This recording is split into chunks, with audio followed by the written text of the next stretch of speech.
I want to help you have more fun with your running. I know that running can sometimes be a little bit of a drag, and I say that as someone who absolutely loves running. I have made running such an enormous part of my life. I've been running since I was in high school for more than 20 years. Running has just been a huge passion of mine, but I also recognize that it's really difficult. It can be hard to run fast. It can also be hard to be a very consistent runner. I know that I frequently say that running is a lifestyle, and while I believe that, it also makes running more challenging because that means you're always running, you're always training, you're always pushing the envelope, trying to do more, to go faster, to run more frequently, to run more substantially every single week. And that can make running more stressful. So what I want to do in this video is to give you 3 really fun workouts that will add a little bit of spice to your training, that will keep things interesting so that you always stay motivated and driven to keep pushing that envelope.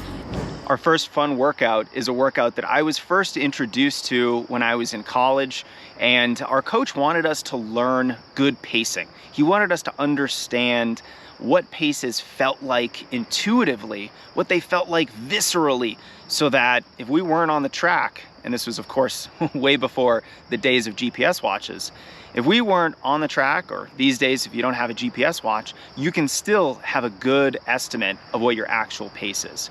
And this game is called Pace Poker. Now you're supposed to do this on an easy run. So choose a day where you might be running 4 or 5 miles, and the key is to find about a 1 mile loop so that you can run the first mile at a nice easy effort. Check your watch, see what that first mile is so that you know your pace. And then your goal is to not look at your watch for the rest of the run, but have the same average pace for the next 3 or 4 laps. So as you continue this run, you are trying to match the pace of that first mile, which you got to look at. You know what the pace was. So whether it was a 7-minute mile or an 11-minute mile or anything in between or over and under, your goal is to match that pace. And this is a great workout to do with friends so that you get to sort of talk about the pacing, see how you guys differ in terms of your own personal experiences, and try to find that really easy effort and dial it in. Really make sure that you know what it feels like, both physically, but also psychologically. And you can try to match that for every lap of the rest of this run.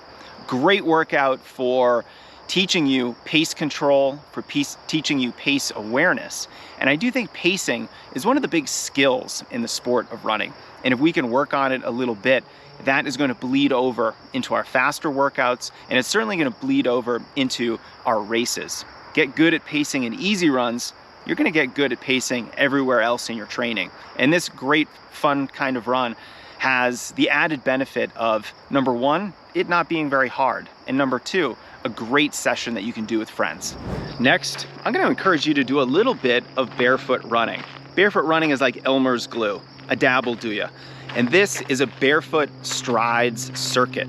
This is a wonderful way to get comfortable with a little bit of barefoot running, to get all the benefits of going barefoot without all of the injury risk. We certainly don't have to rename ourselves Barefoot Jason or anything like that to do some barefoot running. And it's a really fun way of building foot strength, lower leg strength, of improving your running economy and your form, and really helping you prevent injuries in a way that's a little bit different than most of the usual injury prevention strategies that we incorporate. And so here I will encourage you to get on a soccer field or maybe the infield on the track. Usually it has a very nice, well-manicured football field or a synthetic turf field. These are all great venues for doing some barefoot running. And what we want to do is get on the side, the long side of this field and run a barefoot stride, where we're going to accelerate to about 95 or 98% of our maximum speed. We're only going to hold that for about 2 seconds, and then you coast to a stop. Now the key is that you're going to walk barefoot across the short side of this field to the next corner. Once you're in the next corner, you can run the long side again. Just make sure that you're getting at least 60 seconds, ideally 90 seconds of just very slow, easy barefoot walking in between each one of these strides. And this kind of a workout is best done after a very short, easy run. So what you're gonna do is maybe go for a 3, 4, 5 mile, maybe a 6K or 8K easy run, recovery run. We don't have to do this after a hard workout or a long run for sure. And then this is your series of strides after the easy run. And the little bit of extra walking can really help build in even more barefoot benefits into your training. So this is very fun. It's fun to kick off your shoes. It's fun to run fast, but we're all doing it in an environment that isn't very stressful. So it's a very great way of getting the benefits without a lot of the risks. This video is sponsored by Inside Tracker, our newest partner for the YouTube channel, and I couldn't be more excited. They are an ethical company. They are a company that I've been using personally for years, and they're one of the most reputable blood testing companies in the country. Inside Tracker tests your blood very simply. They look at over 40 different biomarkers, from stress hormones like cortisol to testosterone levels and vitamin D, also that you know what's going on inside your body. So you can tell if you're undertraining, you're overtraining, you're optimally training, or if you just have any other health issues that might be going on that might be impacting your running. And like I said, I've been using them for years. I've gotten numerous ultimate tests, and I'm about to get my third, and I added on the DNA kit.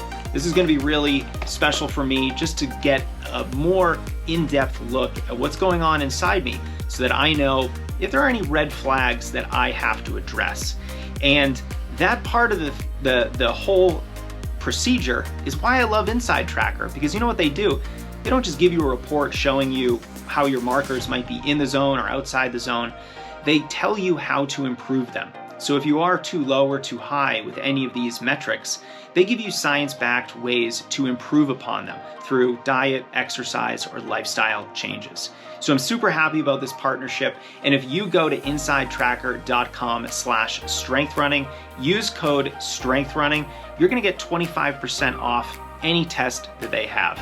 This is a great offer, and I'm really excited to partner with this company, so I hope you take advantage of it. That's insidetracker.com/strengthrunning, and use code strengthrunning to save 25% off on any test.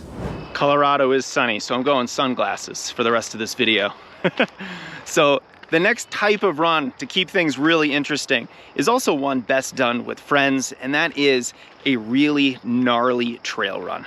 I want you to find trails that are way more technical than what you see behind me. This is just a fun dirt path that I think is a great introductory trail for folks who have never tried any trail run. But I'm going to encourage you to go out there and find some really technical stuff.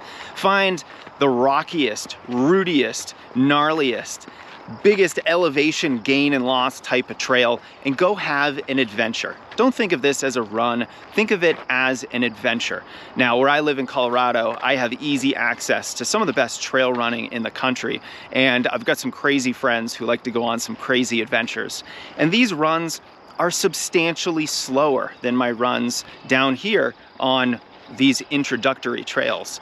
They're a lot slower because number one, the altitude is higher, it's a lot more technical, and we're doing a fair amount of walking. We're doing some good power hiking on these trails because of their technicality. But that's what makes it so fun. It's not quite as stressful as when you go out running on the flat land, when you're on the road, and you can really focus a little bit more on speed. But that's not the goal of these kinds of trail runs.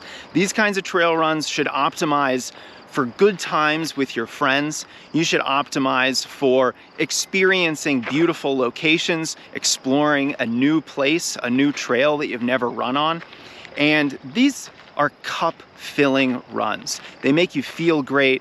It's a great social opportunity. And if you can find a great group of people to hang out with when you're experiencing these kinds of adventures, you're just gonna fill your cup, and you're really gonna be excited for training moving forward. So don't discount the value of doing something a little scary, but doing it with friends, doing it with an open mind, making sure that you're making it fun, and that is really gonna make you into one happy runner. So look, I know running can be hard, but we've got to interject as much fun as we can into our training to keep things exciting, to keep things interesting, and to keep you motivated. Now, I would love to hear from you. I want you to try one of these types of runs.